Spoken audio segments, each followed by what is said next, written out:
You are listening to Talk Real Estate. Let me share a little bit about my background before we get started. I am the broker-owner of Boston Connect Real Estate, located on the South Shore, and I have been working as a full-time realtor and sales and marketing consultant for home buyers and home sellers for the past 15 years. My unique approach to assisting my clients to the next chapter of their lives is driven by being a team player and by offering them continuous training, education, advising, and mentoring.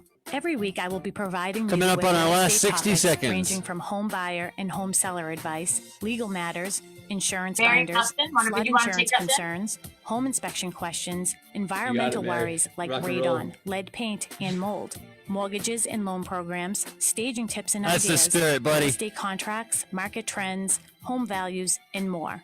It's a talk radio show. Down to 35. Online. If you have any questions during the show, please call 781-837-4900. We love to talk real estate. If you missed any of our shows, you can listen on my podcast at talkrealestateradio.com. If you would like a 15 seconds, have a great show, everybody. Regarding your home sale or your home purchase, you can connect with me anytime at bostonconnect.com or 781-826-8000. Now, sit back, relax, take good notes, and let's talk real estate. And hello to all our South Shore neighbors. You are listening to Talk Real Estate Roundtable with the McNamara Broker Team. My name is Mary Baker. I'm joined here with my team members, Sharon McNamara. Hi, Sharon. Hi. Hi. Melissa Wallace. Hi, Mel. How you doing? Good. And Dustin Hughes up in Boston. Hey, Dusty. Hello, Mary. Everybody's at home tonight. Like, this is our new thing. I'm missing our studio. But Sharon is in our studio. I was working from home, and then it was like I had to go up to the office to get into the studio, but I was like, it's just too cold out. It's crummy outside tonight. Well, I am really excited about our show tonight, guys, because I'm a super nerd. But we're talking real estate lingo. So kind of the ins and outs of when you're hearing your agents talking or real estate in general. What's a CMA? What's CTG mean? What's UAG mean? All of those fun little things. So I'm excited. You guys excited? Excited. Yeah. Always excited. What is it? I said I'm excited that you guys are running the show tonight. Oh yeah, that's a scary thought for me. But oh, sorry, I'm getting that's one thing about being at home. I'm going to get emails while we're on air. So I think what kind of prompted us, we just thought it would be like a little fun show to talk about like the different just the different like little things within real estate, like what the difference between a realtor and a broker is, or a real estate agent and a realtor. So Dustin put together this nice agenda, and actually Sharon, you did too. Do you guys want to jump right into it, or? Yeah. So at the top of the list right now, we're talking the difference between a realtor, salesperson, broker. It's a funny, relationship, because if you're outside of the industry, there's a really good chance you have absolutely no idea what the difference is. And I certainly fell into that category before I started. And it's funny, you start and you realize there's a difference, and you start hearing about the different roles and what they do. And you're like, it's all not the same person. Same person. You guys keep laughing back and forth. But this is good. I like this first one too. And I like that we have Sharon here, because any email signature, business card, whatever it is that she has, I'm certain it says salesperson, broker, owner, realtor, all of them checked off. So if there's anyone who could tell us, the different roles, what they're doing, how they vary, I think Sharon's the one. Okay, nice way to push that off onto me. I can't get past the fact that I look like a goat, Casper the Ghost. So. How are you laughing about? You and Mary keep laughing back and forth. I'm just laughing because I'm just laughing in general here. You still look like a fake background, but anyways, so the difference between all of them is that when you get your real estate license with the state of Massachusetts, you are basically a salesperson. So you are licensed with the state of Massachusetts to sell real estate. Then in order to get that license, you have to go to class, and I believe it's 40 hours to get that license to be able to take the test. And then once you take the test and you pass it, there's a Massachusetts part, and then there's a general real estate section. And once you pass all of that, then you're able to get your real estate license, which makes you a salesperson. From there, if you choose to go further with your education, and you have to be in the industry, I believe it's 3 years. They changed it at one point. It might be 2 years now. I should probably look into it. But then you have to be licensed doing it full time as a real estate agent, take another 40-hour class, and then you take the broker exam, which is different than the salesperson's exam. It's a little more difficult. I was really, really nervous to take the broker's exam. I don't even know that I actually told anybody that I was going to take it. But I passed. It seemed very much the same to me as the salesperson test, maybe a little bit more math or a little bit more something. But good news is I got my 70 apparently, and I passed. So, so that made me a broker. And then a realtor is really a designation. So it's almost like, I remember when social media first started, and everybody was doing websites, and I was like on Facebook, and I was like realtor on the run, and I like showed like videos of me putting out balloons and going to open houses and all these things. But I can't use that word realtor on the run because it's more of a designation. So it's like something that you would put at the end of your name. So Sharon McNamara, realtor. So that's how you're supposed to use that. And what that is it's not really a designation, but we're part of a club, like the Grand Poobah. We all have like these buffalo hats with horns coming out of them, like the Flintstones. And we pay dues every year to the National Association of Realtors. And we also pay dues to our Massachusetts Association of Realtors and our local board. So as a real estate agent, you can choose what board you're in. So I know for me, I'm in all of the boards because my main board is South Shore Realtors, and then I'm an affiliate with all the others. But I know a lot of our agents are actually part of the Greater Boston board, just for something different in different classes and a different vibe, which I really enjoy all of the boards, but I do, in particular, I do like the Greater Boston board as well. So that's the difference. Now, here's the thing, like we have in our office, actually for a boutique office, we have several brokers in our office, which is really impressive, to be quite honest. So we have like Chris Florick, we have Lori Rini, we have Susan Bollinger, we have Trish Flynn. So they're all brokers, but I'm the broker of record for Boston Connect Real Estate. So that means I am the one that is responsible for Boston Connect Real Estate as a broker to the state of Massachusetts. They are, because they're more than just a salesperson, they are considered associate brokers or a broker associate. But I think it comes up as the title as associate broker. So that means that they are still a broker, but they're an associate to me. So sometimes you'll see like McNamara and Associates, you know what I mean? That would be other brokers perhaps that would be, part of my team. I like it. Can I ask one clarifying question? What is the what is the difference, right? What can you do as a broker? Because I think this is where some people get confused. What can you do as a broker that I cannot as a realtor? Because I'm only a realtor. I haven't gone and gotten my broker's license. So you're a sales agent. Yeah, we're all realtors, but you're a sales agent and I'm a broker. So when you're saying you're just a real estate agent, that means you're a salesperson with the state of Massachusetts. As a broker, I can take on the responsibility of opening an office and being the broker of record. So I'm responsible for escrow funds and I guess that's really the only difference. And it's a I title. mean, that's a big difference. Yeah, That's a it big is a big difference. difference.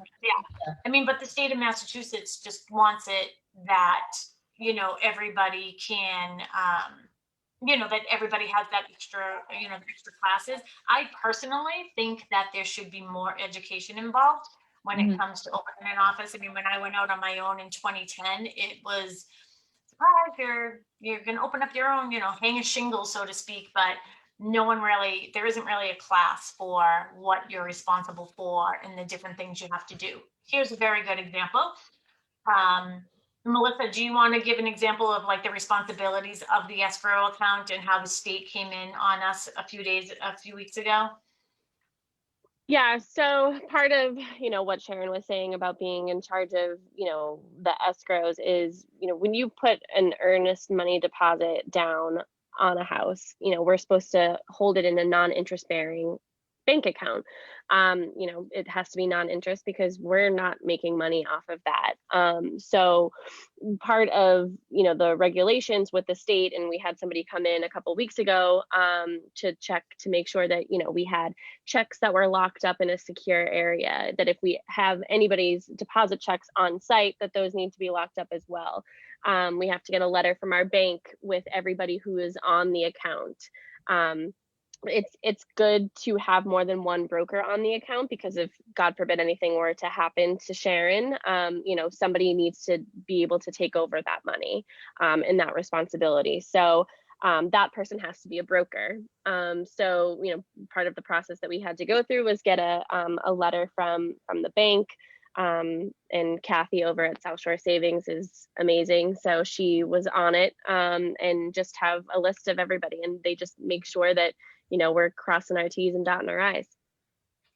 So like on our bank accounts, like I can't have Mark McNamara, which you would think that would be okay. I can't have him on the escrow bank account because the state would be worried that what if Sharon and Mark were getting separated and Mark had access to that escrow account that Sharon, the broker, is responsible for.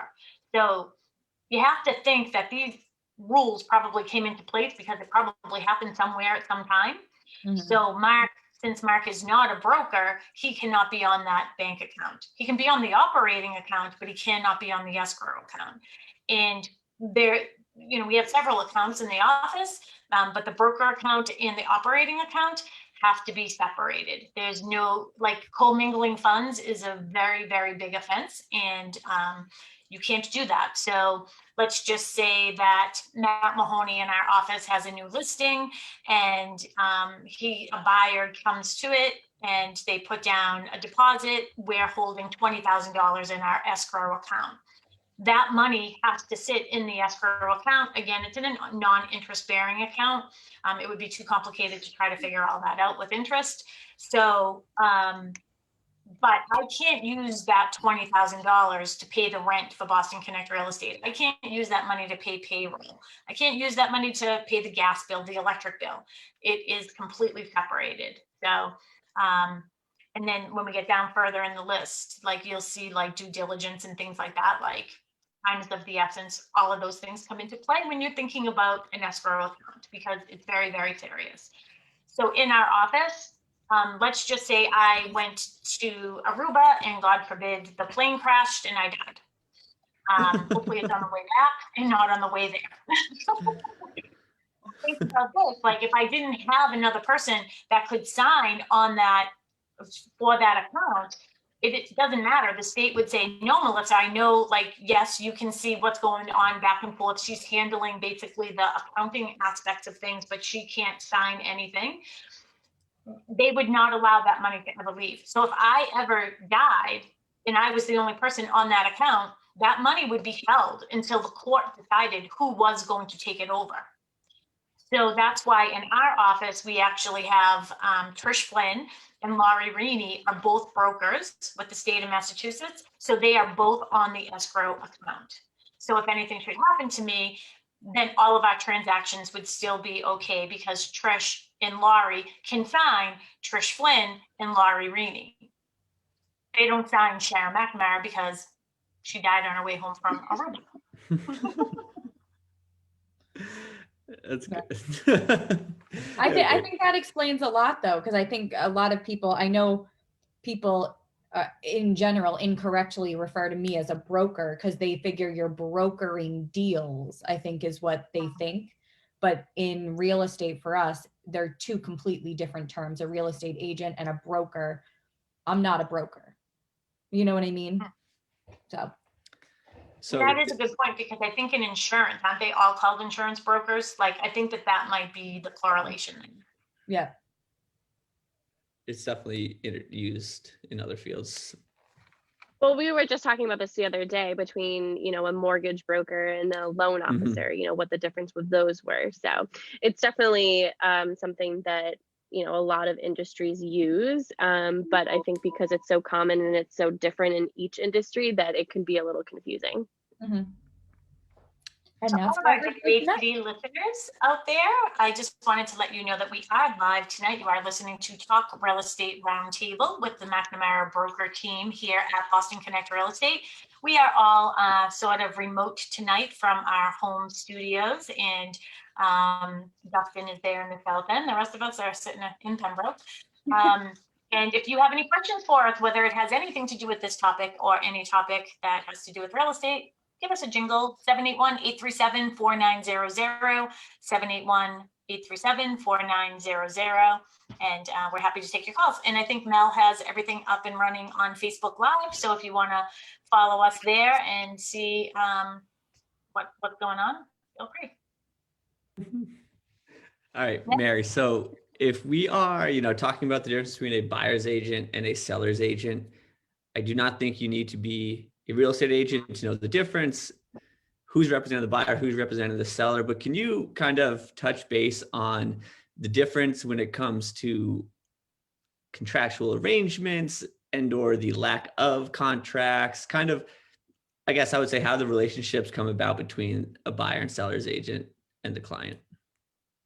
Absolutely. So I think the major difference between, and one common misconception, I'll talk about that in a minute, but the major difference between a buyer's agent and a seller's agent is probably they both have, we both operate under the same rules, right? Fiduciary responsibilities to our prospective clients, whomever that might be. However, as a listing agent or a seller's agent, you are getting directly compensated by the seller. And then, to go into, we could do a whole show on compensation and how it works, but then the seller's agent or the seller's agent's office agrees to compensate said buyer's agent. Whereas a buyer's agent, we are not getting directly, in most scenarios, compensated via the buyer. So it's almost as if it's a free to them service, right? We're getting compensated once we help them locate a property, we secure the property for them with the assistance of the seller's agent, and the fee is completely kind of outside of the scope of the buyer. Does that make sense? Mm-hmm. So I would say that's probably the most significant difference. There are contracts, both whether you're a buyer's agent or a seller's agent. As a seller's agent, when we list a property, we have something that's called an exclusive right to list agreement that we have our sellers sign, which go over all the details of the contracts, how long the terms are, what our agreements are, what the compensation will be, how it will be split, and so on. And same thing as a buyer's agent, there's an exclusive buyer agency agreement, which within that agreement, there would be the same thing. There would be terms, how long you're agreeing to work together. If there's anything that a buyer's agent is requesting that you compensate them, that is not something that our team does. We are fully compensated by the seller side whenever we help our buyers find something. And I think that's something that's important to us, is not passing those fees on to our buyers. I think that's another interesting to know. Like, if there were things that I could get out to the public as a general PSA, I think, the idea of potential buyers who are interested, I get the sense that maybe they kind of shy away from professional help because they're really unsure of what costs might be associated with it. But again, if I could, tell everyone, it's like, whether it's us or someone else, there are willing and able qualified agents out there who in the grand scheme of things are ready to help you, want to help you, and at really no charge to you. Absolutely. And I think it's probably the most important. It's most important now than I've ever seen it to have a buyer's agent. And I'm not just saying that because my primary role is a buyer's agent for our team. It's super important to have somebody helping you navigate this process. But I think we do have actually a caller. Is that right? Guys, do we have a caller? Yes, we Yeah, do. it looks like From we have a Dorchester. caller. Vin from Dorchester. Can you hear us? Yes, can you hear me? I Yep. can. How are you? Good, thank you. Thank you for your show. I have two quick questions. Can you just pick one or the other? My first question is, I live in Dorchester, and I've been working with a realtor who actually is on Dorchester on that Ave, and he's been there for a while. But I see all these Cornwall bankers or these nationwide realtors that are interested, and I want to know pros and cons of working with a realtor that's local and is a local person versus one of the nationwide people. That's my first question. Second question is, this is a seller's market. I keep having this realtor wanting me to sell my house, but I can't afford anything. So what do you tell someone who wants to sell but they can't afford unless they move out of the state? Thank you. Absolutely. So I'm sorry that I missed his first name. What was it? Vin. Vin. Hey, Vin from Dorchester. So Dorchester Ave is like my hometown. So I don't know if you knew that or not, but I'm assuming that the real estate office maybe that you're talking about is Old Town. And if you're thinking about working with Doug Bossy, he is fabulous. So I don't know, am I close there with that, Vin? It looks like he's just listening. He did disconnect, but Vin is definitely still listening. Okay, great. Well, then if you want to call back so we can have an interaction, but I know, so we are a boutique office as well. And just because you're a smaller office and you're not a big box brand, it doesn't mean that you don't have the same tools available to you as a small brokerage. I mean, as a big brokerage, we basically, you're hiring the agent and that agent is hanging their license basically with one of these firms, whether it's a big box firm like the Caldwell Banker that you mentioned. There are several others. And then there are several little boutique firms like Boston Connect Real Estate, which is where we are. I personally like the aspect of, I went out on my own 10 years ago. I was with a couple of bigger companies, all great companies, by the way. I've learned a little bit of everything from every single place I've been and hung my license. For me, I love the ability as the broker of a small firm to be able to make decisions for my clients and for the agent's clients. So sometimes there are situations that do arise and we're not policy driven. So we definitely have policies and laws that we have to abide by, but since we don't have these big policies, every single one of my agents can come to me as the broker of the company and say, can we make this concession? Can we do this? Can we do that? Can we help in this capacity? How do you feel about this? So that's what I love. Generally, the question I will ask is, what is the best scenario for your client? And that's where we'll take it from. So that's one of the really main, I think the biggest benefit of working with a smaller boutique. The other thing too is I feel, there have been times where, maybe one of my agents, like in the middle of something, like something came up and they're able to pull me in as the broker. So I work hand in hand. I do have like a broker team, but we're also a team for everybody in the office. So we're always there. And I think that that's what you get with that smaller collaboration is that we do look at each other as one big team that's in one small firm. And then being local, I think that he'll definitely have his finger on the pulse. He or she, I don't know if you said, chances are he probably has several buyers lined up that would probably want your property in Dorchester, because I know myself, I have one coming up probably in a few months. And we already have people in mind that we can call when that comes on the market.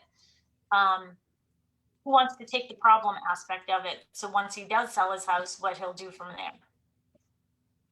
Well, so I think that's the age-old question. And for anybody who didn't hear the question, it was more, all right, so what advice do you give to sellers who really do want to sell, but can't necessarily afford to go anywhere in state because it's almost like a lateral move, and or they would have to be taking out a mortgage in order to be able to purchase a new property. And that's the dilemma that we are in right now in the state. In the state of Massachusetts, I think across the country, is low inventory, increased prices. And he was talking about, Vin was mentioning not moving out of state, so kind of trying to stay in Massachusetts where our prices are higher and our inventory is incredibly low right now. And it's tough. So I don't know that I necessarily have advice, or general advice. I think it's more specific to situations. So like what Vin's specific situation is, and being able to better advise him as to what direction to go in. But in general, I think our rule of thumb is, how are you trying to set yourself up in the future? What considerations are being made for that? You know, are you trying to be mortgage free? Are you looking, can you take on a smaller mortgage? Are you looking to go from a 3-family that we often see in Dorchester and go into something smaller? Where are you going? Are you going the Cape? Are you going to South Shore? Are you going North Shore?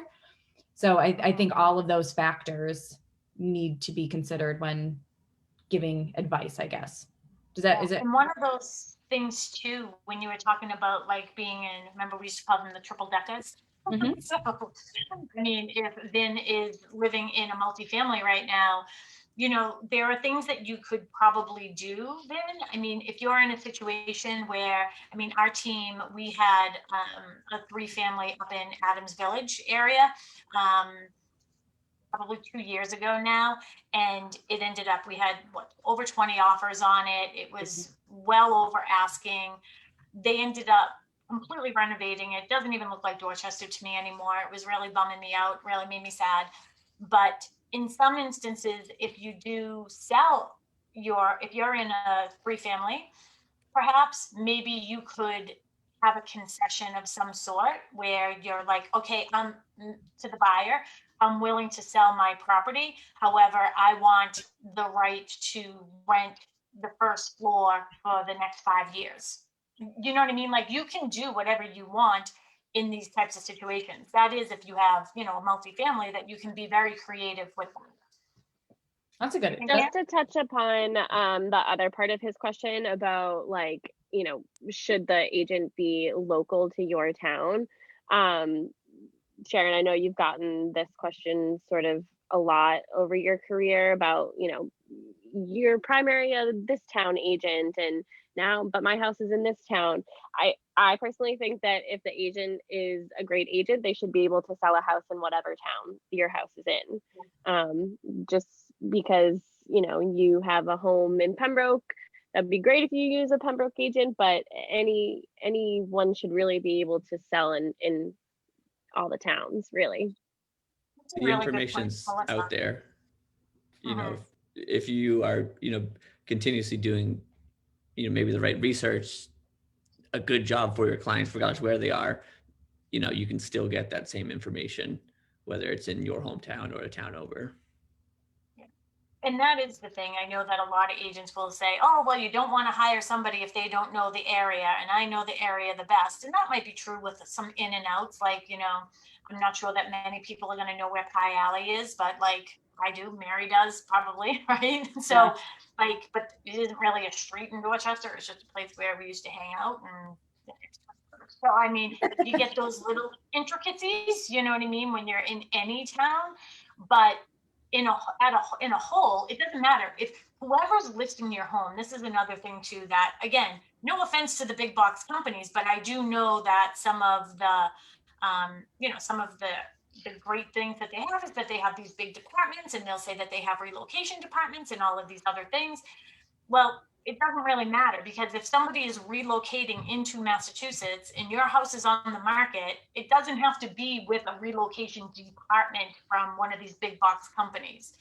So long as your house is on the market, that buyer is going to come in go to these departments and then be, you know what I mean, sort of find the same houses. So that's a big fallacy that I think that is really important too, that once you put your house in MLS, the same exact people are going to see it. And that goes worldwide, international as well. So I know that there's a lot of, well, we have international, we're worldwide.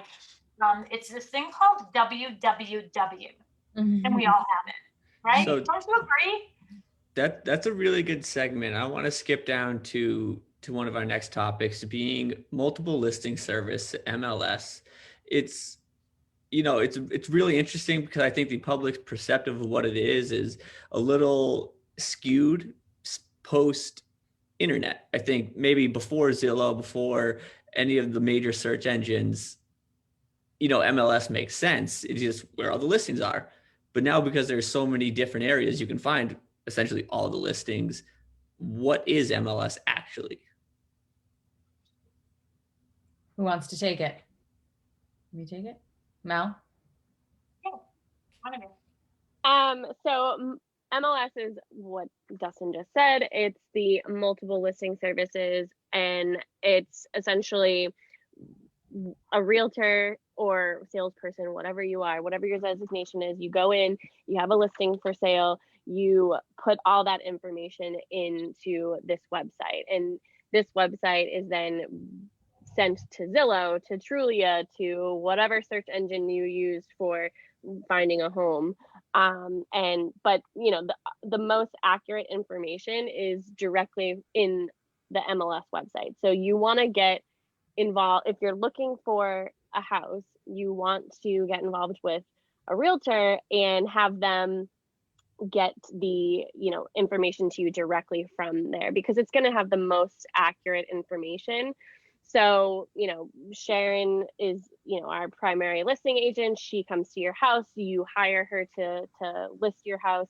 She's going to ask you all these questions about the mechanicals, about the age and everything, and then she writes a beautiful description, and we hire a photographer, get all that information. Excuse me? I said, oh, yes, I do. And then, you put all that information into this website, and then you push a button, and there you go. You're live. You are on the market.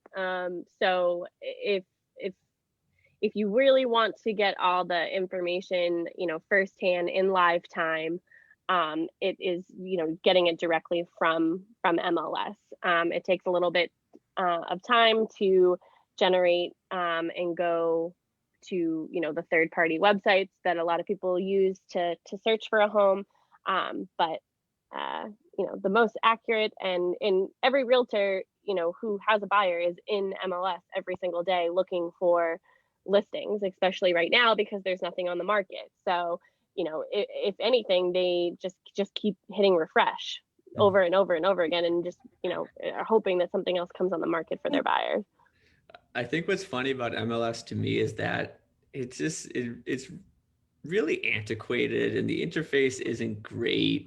And so maybe you're trying to set up a potential buyer, renter on MLS, and you're saying the same thing you just said, like, this is it. This is everything. You can't ask for anything more. Everyone's here. All the listings are here and they're on it. You almost have to be like, I'm really sorry that the website isn't great, but trust me, this is everything.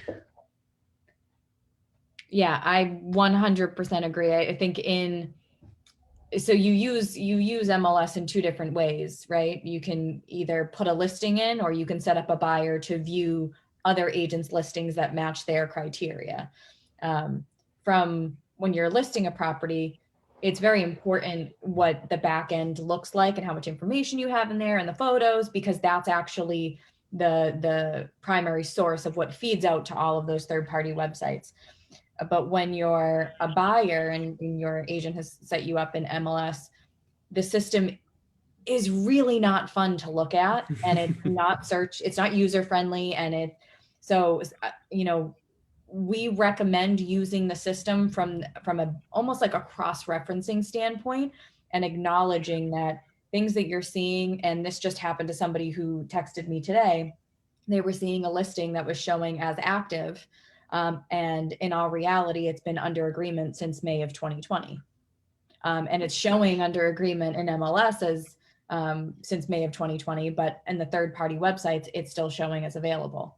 So it's just, I think the consciousness of understanding what you're looking at sometimes, and MLS, like Melissa said, is really the hub of where the most accurate information lies. And the property histories, the most accurate information about property histories in general. Yeah, if you knew kind of the amount of scrutiny and effort that goes into the listings, both legally with the information you have to provide, I guess it really only takes one time of entering something into MLS to 100% trust it, knowing that that's where all the information is. Yeah. And one of the things right now with Zillow, Zillow, you know, a lot of people go to these third-party sites, and what they're doing is trying to get the information, like it will pull over the information, you know, to all these third-party sites. But Zillow is in the middle of doing something where either they have their own IDX, like that's pulling from all these MLSs or something. So I guess be cautious of what's going on out there. And, you know, sometimes like people will go and they'll want to talk to the listing agent. Let's say like we have a listing.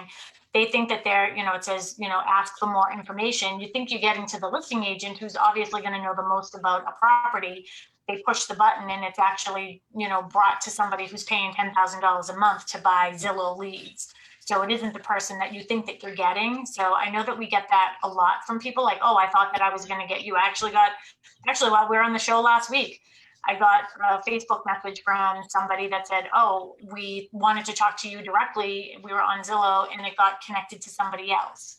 So if you want to get in touch with the listing agent, you can always scroll down on any website. It is part of the regulations that it will say exactly who the listing agent is and what company they're from. So I suggest you just copy and paste that information into your browser, and then you'll be able to get directly to the listing agent. Yeah. Good advice, huh? Yeah, it's all correct as well. Well, thank you. Let's squeeze in one more before we go. Comparative market analysis, CMA, like Sharon, again, you know, very easy to throw it back to you on this one because no one has done more CMAs than you, and I have essentially only done CMAs with you. But can you give, you know, a little brief explanation as to, you know, what contains or what is in, oh, hello, Marley. Hello, Marley. Oh, she's so cute. Okay. So Yes, sir. CMA, as you said, is a comparative market analysis. So basically what I'm doing is I'm doing an analysis of comparisons to see what the value of your home is. I always say to our clients that, can you hear me? Move closer to your You're mic. I think you have to move You're closer to very your far microphone. away. You sound very far away. I don't know why you can't hear me. Nope. Somebody else. So a comparative market analysis, and one quick nuance just about a comparative market analysis is you'll often hear it associated with the word free. Well, they're really always free. It's a service. It's a service being provided in order for agents to basically demonstrate their value and give you an appropriate market value for your home.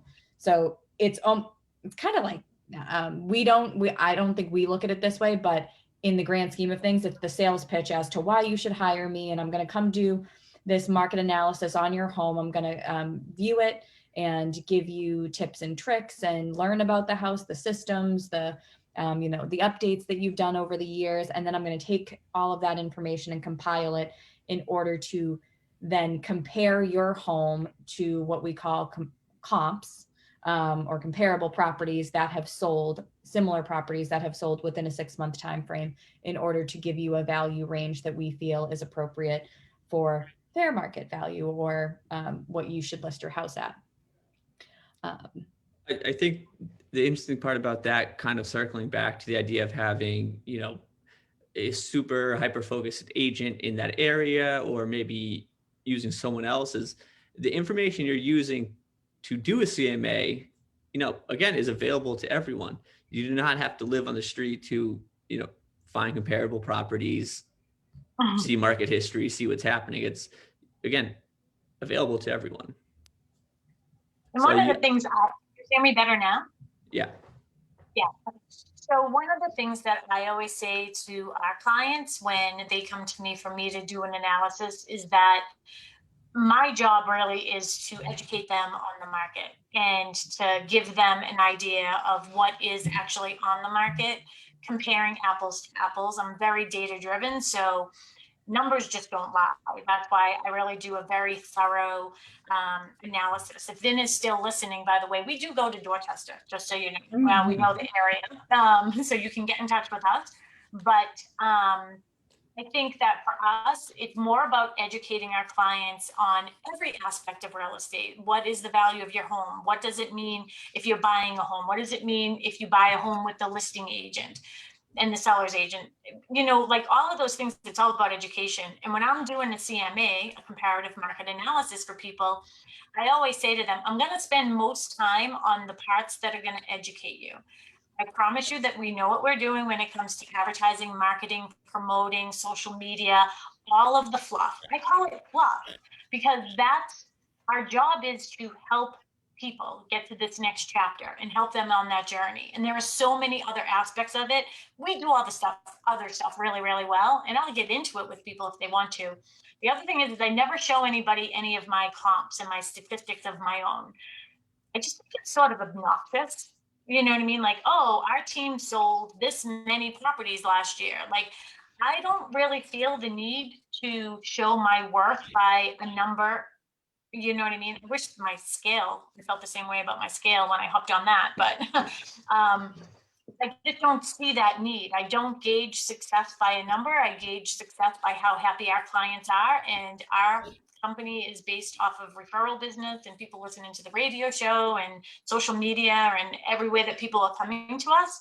I always say to them, if you want my numbers, I'm happy to show them to you. But it's just icky, isn't it? Isn't that a big word, icky? Salesy, sales pitch. Yeah. Sales pitch. We're just not that person. You know what I mean? So if you want to know how many homes we sold last year, it was 62. If you want to know how many the office sold, it was over 300, right? No? Yep. So we're having our office meeting with giving out all of our awards. So go ahead, Dustin. I don't know how much time we have left. Is Ben with us? I was going to say, do we have any specific team updates someone would like to mention before we get off air tonight? Yes. I was really excited about that. We have a new listing coming on. So I know we're going to get we're going to get booted pretty soon, but we have a new listing coming on in Marshfield. It will be live tomorrow. It is 4 Tracy's Path in Marshfield. It's an adorable, a super, super well-maintained raised ranch, 2-car garage, 3 bedrooms, 2 full baths, finished basement. This is one of the most meticulously maintained houses we have ever been in. She did such a wonderful job, just like keeping up with it, and the definition of anything that went wrong, she always fixed it. And like before it went wrong, she always fixed it. So it's coming on for $500,000. She's a WATD listener. That's how she came to us. WATD listener. So shout out. But we will be live tomorrow, and you can contact our team for more information. You can reach us at the office 781-826-8000 or follow any of our social media pages and get additional information. And we will be there. We know it's Super Bowl Sunday, but we'll be there early. We will be there on Sunday, the 7th is it the 7th? 6th. From 10 to 1. We'll be there from 10 to 1. And if you want to get an appointment beforehand, you can always get in touch with our team. Go to bostonconnect.com, call the office 781-826-8000, and we'll be happy to give you more information on it. Next week, I think our topic might be about the spring market, or it might be about snowbirds, and I'm trying to get some agents from the warmer climates to join us. So hope you can make it next week. And thanks, guys. You did a great job. Bye. Thank you.